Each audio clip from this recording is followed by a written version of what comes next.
जय श्री कृष्ण।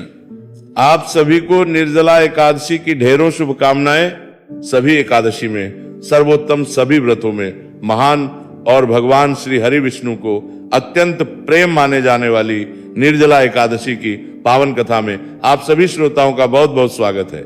शास्त्रों में कहा गया है कि जो पुण्य वर्ष भर की 24 एकादशी को करने से मिलता है, वही पुण्य श्रद्धा पूर्वक निर्जला एकादशी का व्रत करने से प्राप्त हो जाता है। यही कारण है कि इसे भीमसेनी एकादशी और पांडव के नाम से भी जाना जाता है। एक बार महान ऋषि जैमिनी ऋषि ने अपने आध्यात्मिक गुरु श्री व्यास देव जी से कहा, हे गुरुदेव, पहले आपकी कृपा से आपने मुझे गंगा नदी की महिमा, श्री विष्णु पूजा के लाभ, अन्नदान, जलदान और ब्राह्मणों के चरणों को धोने वाले जल को पीने के पुण्य के बारे में बताया था। हे ऋषियों में से श्री गुरुदेव, अब मैं अत्यंत उत्सुकता से एकादशी व्रत के लाभ और एकादशी के प्रकट होने के बारे में सुनना चाहता हूँ। एकादशी का जन्म कब हुआ और वे किसके गर्भ से प्रकट हुई?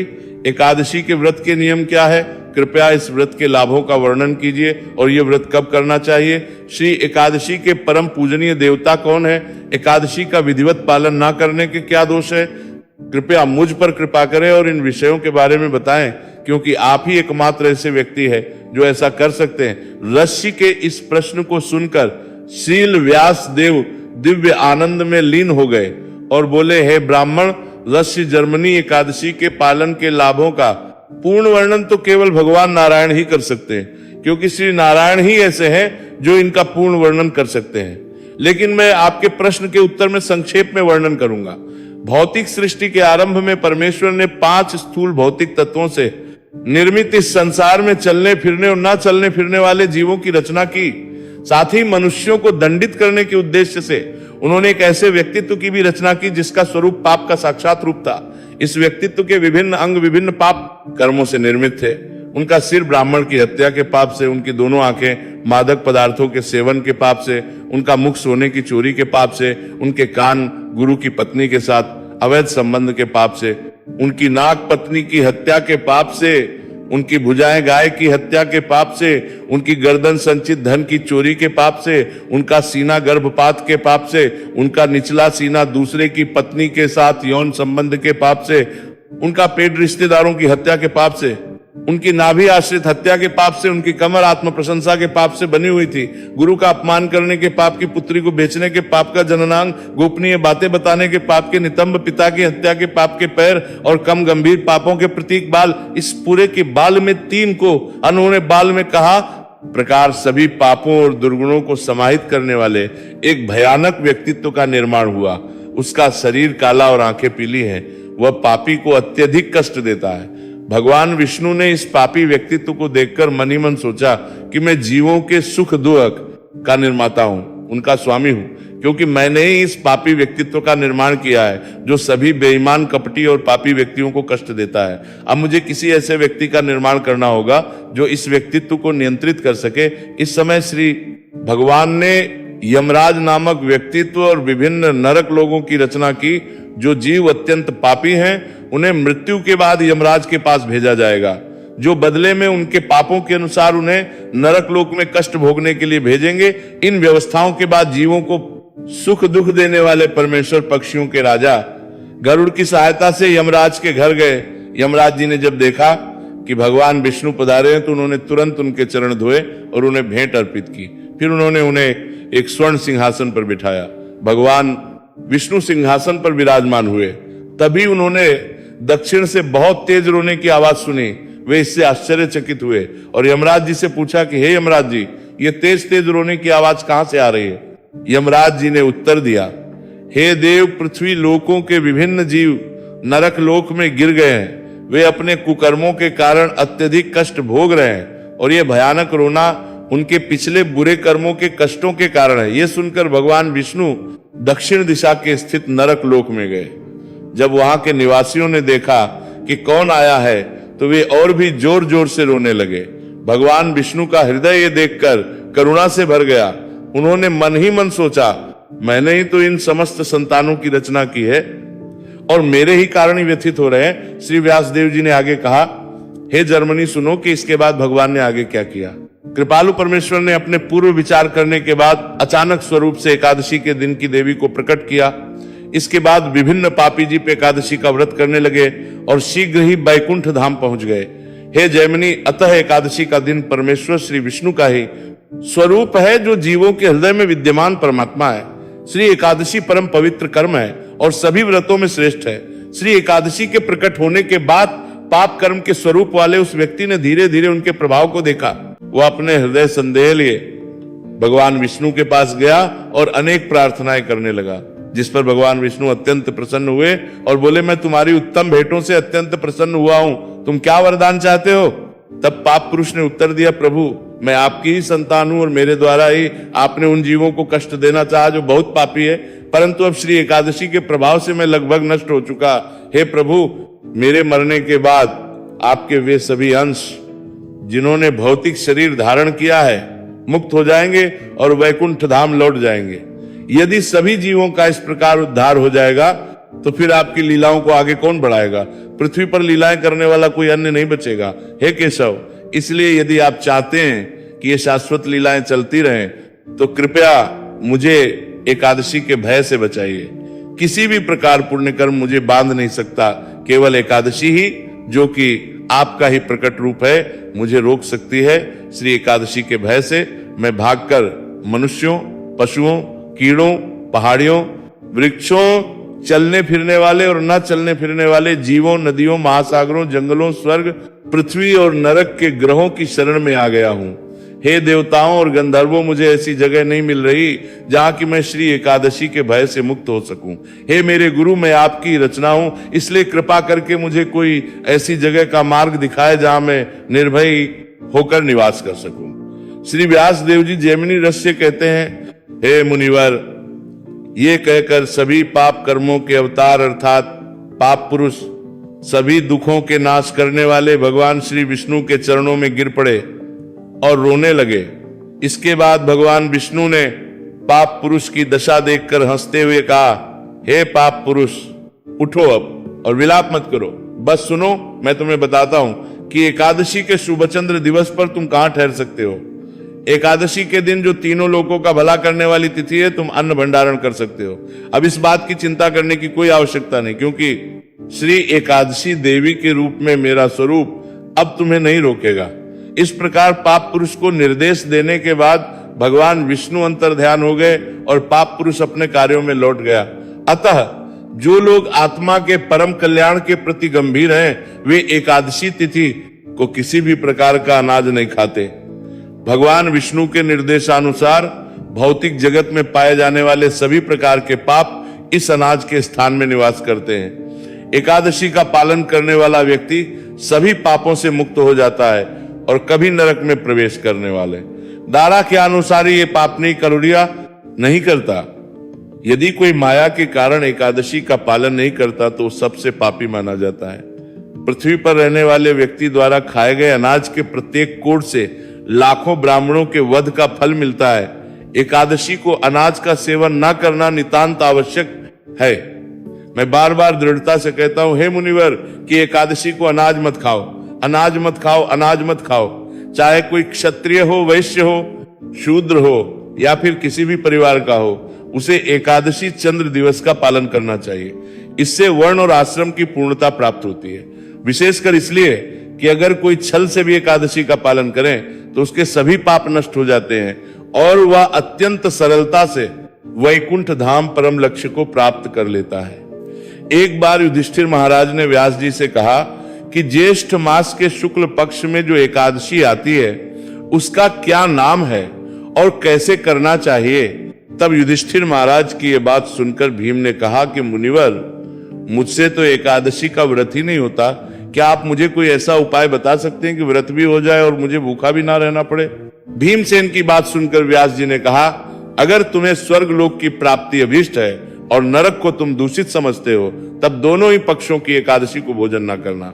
भीमसेन बोले, गुरुवर, मैं आपके सामने सच्ची बात कहता हूं, एक बार भोजन करके भी मुझसे व्रत नहीं किया जा सकता, तो फिर उपवास करके तो मैं रह ही कैसे सकता हूं। और मेरे उत्तर में तो सदैव जठराग्नि प्रज्वलित रहती है, जो तभी शांत होती है जब मैं अधिक से अधिक भोजन करता हूं। इसलिए महामुनि, मैं सिर्फ साल में केवल एक ही बार उपवास कर सकता हूं, जिससे स्वर्ग की प्राप्ति सुलभ हो, जिसके करने से मैं भी कल्याण का भागी हो सकूं। ऐसा कोई व्रत निश्चय करके बताइए। तब व्यास जी ने कहा कि एक साल में जितनी होती है उन सब का फल निर्जला एकादशी के व्रत से मनुष्य प्राप्त कर लेता है, इसमें बिल्कुल भी संदेह नहीं है। इस एकादशी के दिन जो निर्जल व्रत करता है वह पुण्य का भागी होता है, लेकिन जो मनुष्य एकादशी के दिन अन्न खाता है वह पाप भोजन करता है। इस लोक में वह चांडाल के समान है और मरने पर दुर्गति को प्राप्त होता है। जो ज्येष्ठ एकादशी को उपवास करके दान देंगे वे परम पद को प्राप्त होंगे, और जिन्होंने एकादशी का किया है वे ब्रह्म प्यारे, शराबी, चोर और गुरुद्रोही होने पर भी सब पातकों से मुक्त हो जाते हैं। पुरुषों के लिए जो विशेष दान और कर्तव्य बताए गए हैं इस एकादशी के बारे में उनको भी जानना चाहिए। इस दिन श्री हरि जो जल में शयन करते हैं उन्हें जलमयी धेनु का दान करना चाहिए। इससे पहले उनका पूजन करें, फिर पर्याप्त दक्षिणा देकर ब्राह्मणों को संतुष्ट करें। जिन्होंने श्रम, दम और दान में तीनों तरह से श्री हरि की पूजा और रात्रि में जागरण करते हुए इस पावन निर्जला एकादशी का व्रत किया है, उन्होंने ना अपनी पीढ़ी को बल्कि अपने साथ बीती हुई 100 पीढ़ियों को और आने वाली 100 पीढ़ियों को भी भगवान वासुदेव के परम धाम में पहुंचा दिया है। निर्जला एकादशी के दिन अन्न, वस्त्र, गौ, जल, शैया, सुंदरासन, छाता और कमंडलू भी दान करना चाहिए। इस दिन जूता दान करना चाहिए। माना जाता है कि जो जूता दान करता है वह सोने के विमान में बैठकर स्वर्ग लोक में जाता है। जो इस एकादशी की महिमा को भक्ति पूर्वक है और उसका भक्ति पूर्वक ही वर्णन करता है वे दोनों भी स्वर्ग लोक में जाते हैं। चतुर्दशी युक्त अमावस्या को सूर्य ग्रहण के समय अगर आप पितृ का श्राद्ध करते हैं तो भी आपको उतना फल नहीं मिलता जितना कि इस कथा के सुनने से ही मिल जाता है। इसके लिए पहले दांत साफ करके और स्नान करके नियम लेना चाहिए कि मैं आज श्री हरि की प्रसन्नता के लिए एकादशी को निराहार रहकर आचमन के सिवा दूसरे जल का भी करूंगा।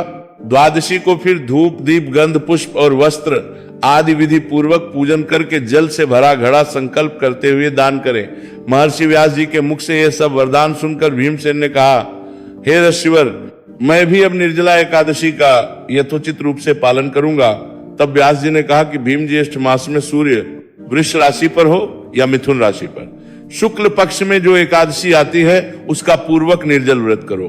केवल कुल्ला या आचमन करने के लिए मुख में जल डाल सकते हो, उसको छोड़कर किसी और प्रकार का जल मुख में ना डालें। यह व्रत का नियम है। एकादशी के सूर्योदय से द्वादशी के सूर्योदय तक आपको जल का त्याग करना है, तभी यह व्रत पूर्ण होता है। इसके बाद द्वादशी को निर्मल प्रभात काल में स्नान करके ब्राह्मणों को विधि पूर्वक जल और स्वर्ण का दान करें। द्वादशी तिथि को व्रत का पारण करना चाहिए। ब्राह्मण भोजन कराने के बाद ही स्वयं भोजन करें। जो इस प्रकार पाप नाशिनी एकादशी का व्रत करता है वो अपने समस्त पापों से मुक्त हो जाता है। यह सुनकर भीमसेन ने भी शुभ एकादशी का व्रत आरंभ कर दिया। तब से यह लोक में पांडव एकादशी के नाम से विख्यात हुई और इसीलिए निर्जला एकादशी को भीमसेन एकादशी भी कहा जाता है। यह थी पांडव निर्जला एकादशी की कथा। सभी से बोलिए श्री कृष्ण भगवान की जय, निर्जला एकादशी की जय। अब आपको सुनाते हैं श्री जगन्नाथ भगवान जी की कथा। एक बार की बात है, भगवान श्री कृष्ण निद्रा में लीन थे और निद्रा अवस्था में उनके मुख से श्री राधे जी का नाम निकला। पट रानियों को लगा कि वे सब तो प्रभु की इतनी सेवा करती हैं, हर समय उन्हीं के आसपास घूमती है, परंतु प्रभु को तो हमसे ज्यादा राधा जी का ही स्मरण रहता है। रुक्मणी जी और अन्य प्रभु के सीधी करने क्या पी रहे करसम। रानियों ने रोहिणी जी से राधा रानी और श्री कृष्ण के प्रेम और ब्रज लीलाओं का वर्णन करने की प्रार्थना की। रोहिणी जी ने कथा सुनाने की हामी तो भर दी, लेकिन साथ ही ये भी कहा कि श्री कृष्ण और बलराम को इसकी भनक ना लगी। तय हुआ कि सभी रानियों को रोहिणी जी गुप्त स्थान पर यह कथा सुनाई गई, वहां कोई और ना आए, इसके लिए सुभद्रा जी को द्वार पर पहरा देने के लिए मना लिया गया। सुभद्रा जी को हुआ कि स्वयं श्री कृष्ण या बलराम जी भी वहां पर अगर आ गए तो उन्हें भी अंदर मत आने देना। माता ने कथा सुनानी आरंभ की। सुभद्रा जी द्वार पर तैनात थी। थोड़ी ही देर में श्री कृष्ण और बलराम जी वहां पर पहुंच गए। सुभद्रा जी ने उन्हें अंदर जाने से रोक लिया। इससे भगवान श्री कृष्ण को कुछ संदेह हुआ। वो बाहर से ही अपनी सूक्ष्म शक्ति द्वारा अंदर की माता द्वारा वर्णित ब्रज लीलाओं को आनंद लेकर सुनने लगे। बलराम जी भी ही साथ कथा का आनंद लेने लगे। कथा सुनते सुनते श्री कृष्ण, बलराम और सुभद्रा जी के हृदय में ब्रज के प्रति अद्भुत प्रेम भाव उत्पन्न हुआ। उस भाव में उनके हाथ पैर सिकुड़ने लगे जैसे वो बाल्यकाल में थे। तीनों राधा जी की कथा में ऐसे विभोर हुए कि मूर्ति के समान जड़ होने लगे। बड़े ध्यान पूर्वक देखने पर भी उनके हाथ पैर दिखाई नहीं देते थे। सुदर्शन जी ने भी द्रवित होकर लंबा रूप धारण कर लिया। उसी समय देवशी जी वीणा बजाते हुए वहीं आ पहुंचे और भगवान के इस रूप को देखकर आश्चर्यचकित रह गए और अपलक निहारते ही रहे।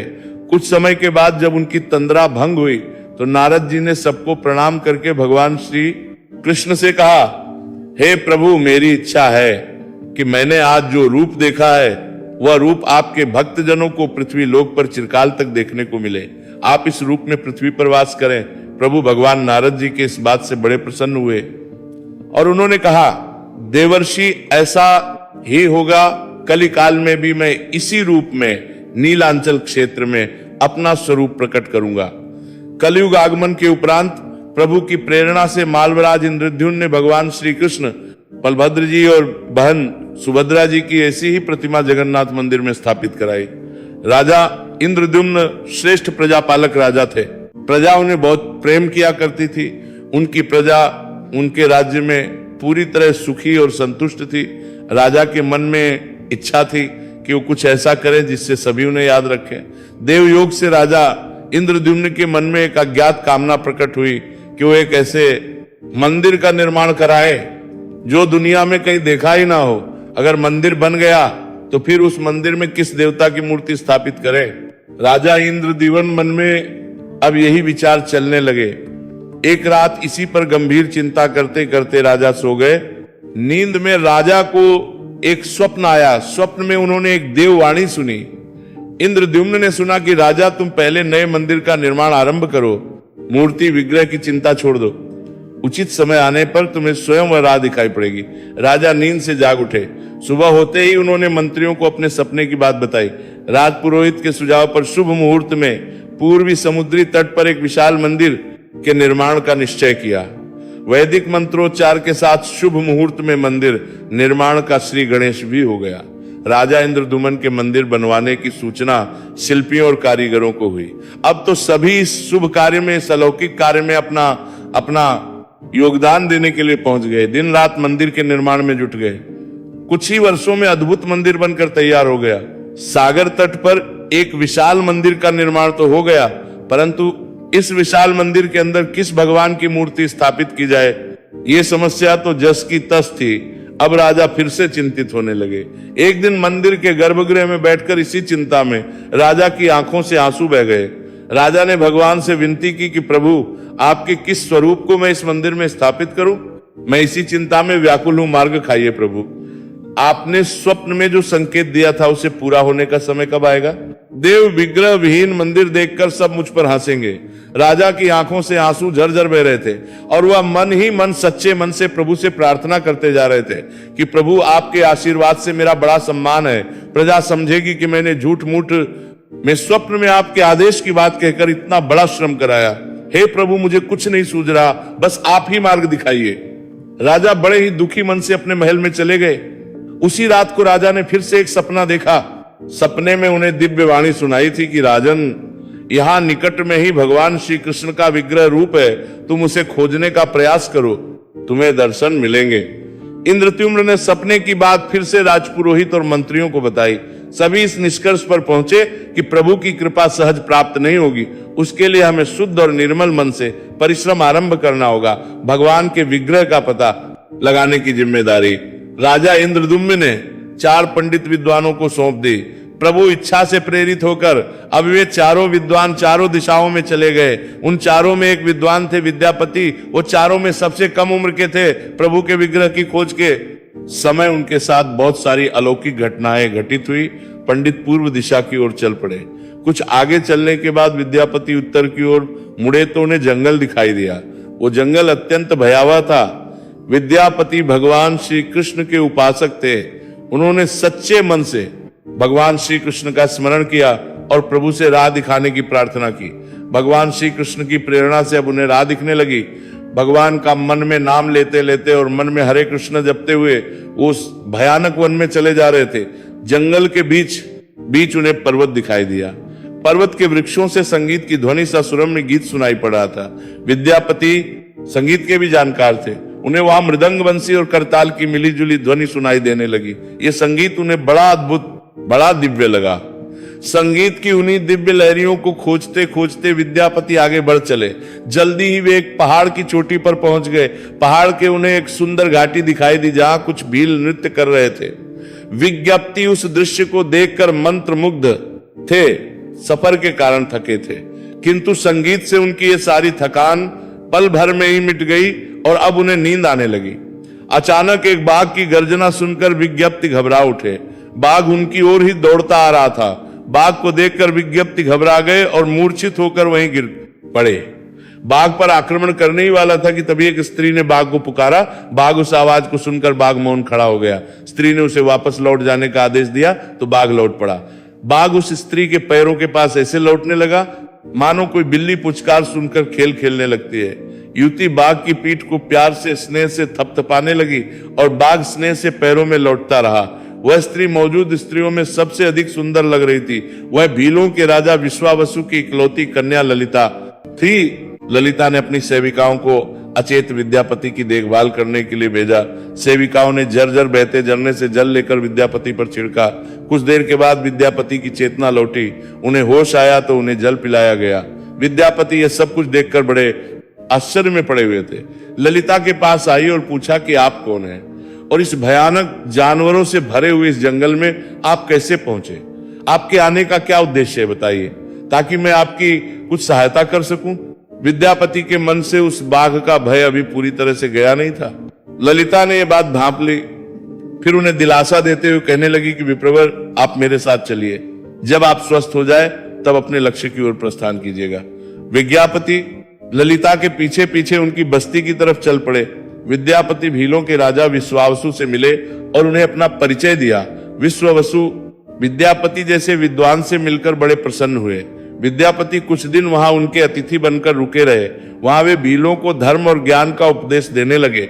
उनके उपदेशों को विश्वावसु तथा ललिता बड़ी रुचि के साथ सुनते थे। अब ललित मन में विज्ञाप के प्रति अनुराग पैदा हो गया। विज्ञाप्ति ने भी भांप लिया कि ललिता जैसी सुंदरी को उनसे प्रेम हो गया है, किंतु विद्यापति तो एक बड़े कार्य के लिए निकले थे। अचानक एक दिन वे बीमार पड़ गए। ललिता ने उनकी खूब सेवा की। इससे अब विज्ञाप्ति के मन में भी ललिता के प्रति प्रेम भाव पैदा हो गया। विश्वावसु ने प्रस्ताव रखा कि विज्ञप्ति ललिता से विवाह कर ली, जिसे उन्होंने बड़ी खुशी खुशी स्वीकार कर लिया। कुछ दिन के बड़े सुख से बीते। ललिता से विवाह करके विद्यापति प्रसन्न तो थे ही, किंतु जिस महत्वपूर्ण कार्य करने के लिए वे निकले थे वो अभी तक अधूरा था और यही चिंता उन्हें बार बार रह रहकर सताती थी। इसी बीच विद्यापति को एक विशेष बात पता चली, वो ये कि विश्वावसु हर रोज सवेरे उठकर कहीं चले जाते थे और सूर्योदय से पहले पहले ही लौट कर आ जाते थे। कितनी भी विकट स्थिति होगा, ये नियम कभी टूटता नहीं था। विश्वावसु के इस व्रत पर विद्यापति को बड़ा आश्चर्य हुआ। उनके मन में इस रहस्य को जानने की इच्छा हुई कि आखिर विश्वावसु जाते कहाँ हैं। एक दिन विद्यापति ने ललिता से इस बारे में पूछा। ललिता ये सुनकर सहम गई। विज्ञापति ने ललिता से उसके पिता द्वारा प्रतिदिन सुबह किसी अज्ञात स्थान पर जाने और सूर्योदय के पहले ही लौट आने का रहस्य पूछा। विश्वावसु का ये नियम किसी भी में टूटता ही नहीं था। ललिता के सामने अब धर्म संकट आ गया। वो अपने पति की बात को ठुकरा नहीं सकती थी, लेकिन पति जो कुछ पूछ रहा था वो उसके वंश की गोपनीय परंपरा से जुड़ी बात थी, जिसे खोलना उसके लिए संभव नहीं था। तब ललिता ने कहा कि स्वामी, ये हमारे कुल का रहस्य है जिसे किसी के सामने खोला नहीं जाती सकता, किंतु आप मेरे पति हैं और मैं आपको कुल का ही पुरुष मानते हुए जितना संभव हो सकता है उतना बताने का प्रयास करती हूँ। यहाँ से कुछ ही दूरी पर एक गुफा है जिसके अंदर हमारे कुल देवता है। उनकी पूजा हमारे सभी पूर्वज करते आए हैं। ये पूजा निर्बाध चलनी चाहिए और उसी पूजा के लिए पिताजी हर रोज सुबह नियमित रूप से जाते हैं। विद्यापति ने ललिता से कहा कि वो भी उनके कुल देवता के दर्शन करना चाहते हैं। ललिता बोली, ये संभव नहीं है, हमारे कुल देवता के विषय में जानने की इच्छा है तो ये सुनकर ही मेरे पिता क्रोधित हो जाएंगे। इधर विद्यापति की उत्सुकता बढ़ रही थी। उस तरह से ललिता को अपने प्रेम की शपथ देकर उसे मनाने का प्रयास करने लगे। आखिरकार वे सफल हुए। तब ललिता ने कहा कि वो अपने पिताजी से विनती करें कि वो आपको कुल देवता के दर्शन करा दे। फिर समय आने पर ललिता ने अपने पिता से सारी बात कही। सुनते ही वे क्रोधित हो गए। ललिता ने जब ये कहा कि मैं आपकी अकेली संतान हूं, आपके बाद देवता के पूजा का दायित्व मेरा होगा, इसलिए मेरे पति का अधिकार बनता है, क्योंकि आगे उसे ही पूजना होगा। विश्ववसु अपनी पुत्री की तर्क के आगे झुक गए और बोले, गुफा के दर्शन किसी को तभी कराए जा सकते हैं जब वो भगवान की पूजा का दायित्व अपने हाथ में ले ले। विज्ञप्ति ने दिए दायित्व स्वीकार कर लिया, तब विश्ववसु कुल देवता के दर्शन कराने को तैयार हो गए। दूसरे दिन सूर्योदय से पहले विद्यापति की आंखों पर पट्टी बांधकर विश्ववसु उनका दाहिना हाथ पकड़कर गुफा की तरफ निकले। विद्यापति मुट्ठी में सरसों रख ली थी, जिसे रास्ते में छोड़ते हुए वे गए। गुफा के पास पहुंचकर विश्वावसु रुके और गुफा के पास पहुंच गए। विश्वावसु ने विद्यापति के आंखों की काली पट्टी खोल दी। उस गुफा में नीले रंग का प्रकाश चमक उठा। हाथों में मुरली लिए भगवान श्री कृष्ण का रूप विद्यापति को दिखाई दिया। देखते ही विद्यापति आनंद मुक्त रह गए। उन्होंने भगवान के दर्शन किए। दर्शन के बाद जैसे विद्यापति वापस लौटना ही नहीं चाहते थे, किंतु विश्वासु ने उन्हें लौटने का आदेश दिया। फिर उनकी आंखों पर पट्टी बांधी और दोनों चल पड़े। वापस लौटने पर ललिता ने विज्ञप्ति से पूछा। विज्ञप्ति ने गुफा में दिखाई दिए अलौकिक दृश्य के विषय में अपनी पत्नी को बताना भी उचित नहीं समझा, वो टाल गए। ये तो जानकारी हो चुकी थी कि विश्वासु श्री कृष्ण की मूर्ति की पूजा किया करते हैं। अब विद्यापति को आभास हो गया कि महाराज ने स्वप्न में जिस प्रभु विग्रह के बारे में देववाणी सुनी थी वो इसी मूर्ति में थी। विद्यापति विचार करने लगे कि वो किसी भी तरह इस मूर्ति को लेकर राजधानी में पहुंच जाएंगे। वो एक तरफ तो गुफा से मूर्ति को लेकर जाने की बात सोच रहे थे, दूसरी तरफ भील राज और पत्नी के साथ विश्वासघात करने के विचार से ही उनका मन बड़ा बेचैन हो रहा था। विद्यापति धर्म अधर्म के बारे में सोचते रहे। फिर विचार आया कि अगर विश्वावसु ने सचमुच उस पर विश्वास किया होता तो आंखों पर पट्टी गुफा तक नहीं ले जाते, इसलिए उसके साथ विश्वासघात करने का तो प्रश्न ही नहीं उठता। उन्होंने गुफा से उस मूर्ति को ही चुराने का मन बना लिया। विज्ञप्ति ने ललिता से कहा कि वो अपने माता पिता के दर्शन करने के लिए जाना चाहता है, वो उसे लेकर परेशान होंगे। ललिता भी साथ चलने को तैयार हुई तो विज्ञप्ति ने यह कहकर समझा लिया कि वो जल्दी ही वापस लौट कर आ जाएगा, तो उसे भी लेकर जाएगा। ललिता मान गई। विश्ववसु ने उसके लिए घोड़े का प्रबंध कराया। अब तक सरसों के दाने से पौधे निकल आए थे। उन्हें देखते देखते विद्यापति गुफा तक पहुंच गए। उन्होंने भगवान की स्तुति की और क्षमा प्रार्थना के बाद उनकी मूर्ति उठाकर झोले में रख ली। शाम तक वे राजधानी में पहुंच गए और सीधा राजा के पास चले गए। उन्होंने दिव्य प्रतिमा राजा को सौंप दी और पूरी कहानी सुनाई। राजा ने बताया कि उन्होंने कल एक सपना देखा था कि सुबह सागर में कुंदा बहकर आएगा। उस कुंदे की नक्काशी करवाकर तराश कर भगवान की मूर्ति जिसका अंश तुम्हें प्राप्त होने वाला है वह भगवान श्री विष्णु का स्वरूप होगा। तुम जिस मूर्ति को लेकर आए हो वो भी भगवान विष्णु का ही अंश है। दोनों आश्वस्त थे कि उनकी तलाश पूरी हो गई है। राजा ने कहा कि जब भगवान द्वारा भेजी गई लकड़ी से हम इस प्रतिमा का बड़ा स्वरूप बनवा लेंगे, तब तुम अपने ससुर से मिलकर उन्हें मूर्ति वापस कर देना। उनके कुल देवता का इतना बड़ा विग्रह एक भव्य मंदिर में स्थापित देखकर उन्हें बड़ी प्रसन्नता होगी। दूसरे दिन सूर्योदय से पहले राजा विद्यापति तथा मंत्रियों को लेकर सागर तट पर पहुंचे। स्वप्न के अनुसार एक बड़ा कुंदा पानी में बहकर आ रहा था। सभी ने देखा तो बड़े प्रसन्न हुए। 10 नावों पर बैठकर राजा के सेवक उस भारी कुंदे को खींचने लगे। मोटी मोटी रस्सियों से कुंदे को बांधकर खींचा जाने लगा, लेकिन कुंदा टस से मस नहीं हुआ और लोग भेजे गए। लेकिन सैकड़ों लोग भी मिलकर और नावों का प्रयोग करके भी कुंदे को हिला तक नहीं सके। फिर सेनापति ने एक लंबी सेना कुंदे को खींचने के लिए भेज दी। सारे सागर में सैनिक ही सैनिक नजर आने लगे, लेकिन सभी मिलकर कुंदे को अपने स्थान से हिला तक नहीं सके। कुंदे को खींचने के प्रयास में सुबह से रात हो गई। अचानक राजा ने काम रोकने का आदेश दिया। उन्होंने विद्यापति को अकेले में ले जाकर कहा कि वे समस्या का कारण जान गए हैं। राजा के चेहरे पर संतोष के भाव थे। राजा ने विद्यापति को गोपनीय रूप से कहीं चलने की बात कही। राजा इंद्रदुम्ब के अब भगवान का विग्रह बन जाएगा, बस एक काम करना होगा। भगवान श्री कृष्ण ने राजा को ऐसा क्या संकेत दे दिया था कि उसकी सारी परेशानी ही समाप्त हो गई। राजा इंद्रदुमन को भगवान की प्रेरणा से समझ में आने लगा कि आखिर प्रभु के विग्रह के लिए जो लकड़ी का कुंदा पानी में बहकर आया है वो हिलडुल भी क्यों नहीं रहा। राजा ने विद्यापति को बुलाया और कहा कि तुम जिस दिव्य मूर्ति को अपने साथ लेकर आए उसकी अब तक जो पूजा करता आया था उससे तुरंत भेंट करके क्षमा मांगनी होगी। बिना उसके स्पर्श किए कुंडा आगे नहीं बढ़ सकेगा। राजा इंद्रदुम्न और विद्यापति विश्वासु से मिलने पहुंचे। राजा ने पर्वत की चोटी से जंगल को देखा तो उसकी सुंदरता को देखता ही रह गया। दोनों भीलों की बस्ती की ओर चुपचाप चलते रहे। इधर विश्वासु अपने नियमित दिनचर्या के हिसाब से गुफा में अपने कुल देवता की पूजा के लिए चल पड़े। वहां पहुंचे तो प्रभु की मूर्ति गायब थी। तो वे समझ गए कि उनके दामाद ने ही ये छल उनके साथ किया है। विश्ववसु लौटे और अपनी पुत्री को सारी बात बता दी। विश्ववसु पीड़ा से भरे हुए घर के आंगन में पछाड़ खाकर गिर गए। ललिता अपने पति द्वारा किए गए विश्वासघात से बहुत दुखी थी और खुद को इसका कारण मान रही थी। पिता पुत्री दिन भर विलाप करते रहे। उन दोनों ने अन्न का एक दाना भी नहीं छुआ। अगली सुबह उठे और हर दिन की तरह अपनी दिनचर्या का पालन करते हुए गुफा की तरफ बढ़ निकले। वो जानते थे कि प्रभु का विग्रह वहां पर नहीं है, फिर भी उनके पैर अनायासी गुफा की ओर खींचे चले जाते थे। विश्ववसु के पीछे पीछे ललिता और रिश्तेदार भी चल पड़े। विश्ववसु गुफा के भीतर पहुंचे जहां भगवान की मूर्ति होती थी। उस चट्टान के पास हाथ जोड़कर खड़े हो गए और फिर उसी चट्टान पर गिर गए और हाथ जोड़कर बिल्क बिल्क कर रोने लगे। उनके पीछे पीछे बाकी लोग भी रो रहे थे। तभी एक भील युवक भागता हुआ गुफा के पास आया और बताया कि उसने महाराज और उनके साथ विद्यापति को बस्ती की ओर से आते देखा है। ये सुनकर सब चौंक उठे। विश्ववसु राजा के स्वागत में गुफा से बाहर आए, लेकिन उनकी आंखों में आंसू थे। राजा इंद्रदुम्न विश्वासु के पास आए और उन्हें अपने हृदय लगा लिया। राजा बोले, भीलराज, तुम्हारे कुलदेवता की प्रतिमा का चोर तुम्हारा दामाद नहीं बल्कि मैं स्वयं हूं। उसने तो केवल अपने महाराज के आदेश का पालन किया था। यह सुनकर सब चौंक उठे। विश्ववसु ने राजा को आसन दिया। राजा ने तब विश्ववसु को शुरू से लेकर अंत तक सारी बात बताकर कहा कि आखिर उन्हें यह सब क्यों करना पड़ा। फिर राजा ने उनसे अपने स्वप्न और फिर जगन्नाथपुरी में सागर तट पर मंदिर निर्माण की बात कह सुनाई।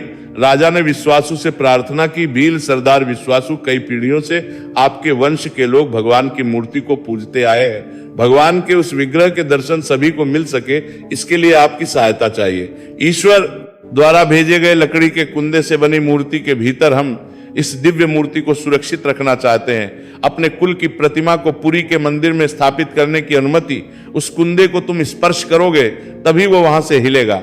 सुनकर विश्वासु राजी हो गए। राजा सह परिवार विश्वावासु को लेकर सागर तट पर पहुंचे। विश्वावासु ने कुंदे को छुआ और छूते ही कुंदा अपने आप तैरता हुआ किनारे पर आ लगा। राजा के सेवकों ने उस कुंदे को राजमहल में पहुंचा दिया। अगले दिन राजा ने शिल्पीकारों और मूर्तिकारों को बुलाकर मंत्रणा की विचार किया कि आखिर इस कुंदे से कौन सी देव मूर्ति शुभ रहेगा।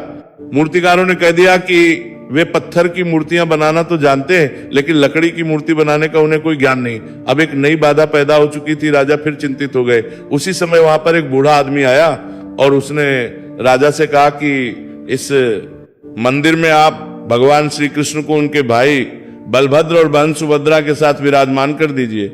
इस देव योग का यही संकेत है। राजा को उस बूढ़े व्यक्ति की बात से सांत्वना तो मिली, लेकिन समस्या यह थी कि आखिर मूर्ति कैसे बने। तब उस बूढ़े ने कहा कि मैं इस कला में कुशल हूं, मैं इस पवित्र कार्य को पूरा करूंगा और मूर्तियां बनाऊंगा, किंतु मेरी एक शर्त है।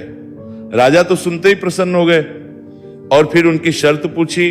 बूढ़े शिल्पी ने कहा कि राजन, मैं भगवान की मूर्ति निर्माण का काम एकांत में करूंगा और मैं ये काम एक बंद कमरे में करूंगा। काम पूरा होने के बाद मैं स्वयं दरवाजा खोलकर बाहर आऊंगा, इस बीच कोई भी मुझे ना बुलाए। राजा सहमत तो थे, लेकिन उन्हें चिंता भी हुई। बोले, अगर कोई आपके पास नहीं आएगा तो ऐसी हालत में आपके खाने पीने की व्यवस्था कैसे होगी। शिल्पी ने कहा कि जब तक मेरा काम पूरा नहीं होता मैं कुछ भी खाता पीता नहीं हूं। राज मंदिर के एक विशाल कक्ष में उस बूढ़े शिल्पी ने स्वयं को 21 दिनों के लिए बंद कर लिया और काम शुरू कर दिया। दरवाजे के भीतर से आवाजें आती थी। महारानी गुंडीचा देवी दरवाजे से कान लगाकर अक्सर छैनी हथौड़े के चलने की आवाजें सुना करती। एक दिन महारानी रोज की तरह कमरे के दरवाजे से कान लगाए खड़ी थी। इस काम को हुए 15 दिन बीत गए थे कि उन्हें उस कमरे से आवाज सुनाई पड़नी बंद हो गई। जब मूर्तिकार के काम करने की कोई आवाज नहीं आई तो रानी चिंतित हो गई। उन्हें लगा कि अंदर तो बहुत ही वृद्ध आदमी है, कुछ खाता पीता भी नहीं, कहीं उसके साथ कुछ अनहोनी ना हो गई हो। व्याकुल होकर रानी ने दरवाजे को धक्का देकर खोला और भीतर झांक कर देखा। महारानी गुंडीचा देवी ने उस वृद्ध शिल्पीकार को दिए गए वचन तोड़ दिया था, भंग कर दिया था। मूर्तिकार अभी भी मूर्तियां बना रहा था, किंतु रानी को देखते ही वो अदृश्य हो गए। मूर्ति निर्माण का काम अभी तक पूरा नहीं हुआ था, हाथ पैर का निर्माण पूरा नहीं हुआ था। वृद्ध शिल्पीकार के रूप में वहां स्वयं देवताओं के शिल्पी भगवान विश्वकर्मा जी पधारे थे और उनके अदृश्य होते ही वो सब मूर्तियां अधूरी की अधूरी रह गई। इसी कारण आज भी ये मूर्तियां वैसी ही है, उन प्रतिमाओं को ही मंदिर में स्थापित कराया गया। कहते हैं संभवतः उस जरा बहेली का वंशज था जिसने अनजाने में भगवान श्री कृष्ण की हत्या कर दी थी। विश्व वसुक्षत श्री कृष्ण के पवित्र अवशेषों की पूजा किया करते थे। ये अवशेष मूर्तियों में छिपा कर रखे गए थे। विद्यापति और ललिता के वंशज, जिन्हें दैत्यपति कहते हैं, उनका परिवार ही यहाँ अब तक पूजा करता रहा है। ये थी भगवान श्री जगन्नाथ जी की कथा। प्रेम से बोलिए श्री जगन्नाथ भगवान की जय।